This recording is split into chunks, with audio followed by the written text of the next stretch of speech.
तो नमस्कार दोस्तों, स्वागत है आपका हमारे चैनल ऋषभ ब्लॉग में। मैं आपका दोस्त सुभाष यादव स्वागत करता हूं अपने इस चैनल में। तो जी हाँ दोस्तों, हिट मशीन खेसारी लाल यादव का एक नया सॉन्ग कल आ रहा है 11 बजे, जिसका नाम है धमाका होई आरा में।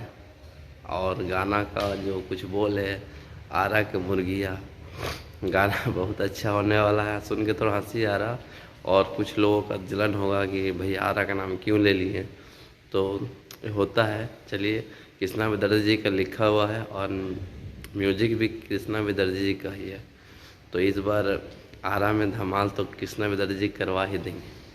तो आप लोग अगर कल इस गाना को ढेर सारा प्यार दुलार दीजिएगा, और इससे ज़्यादा क्या बोलेंगे। और जितने भी खेसारी लाल यादव के जितने फैंस हैं, प्लीज़ आप लोग हमें भी सपोर्ट करिए। सपोर्ट नहीं करें आप लोग, थोड़ा सा सपोर्ट हमें भी कर दीजिए इस बच्चे पर। मिलता है अगले वीडियो में, तब तक के लिए जय हिंद, जय बिहार, जय भारत।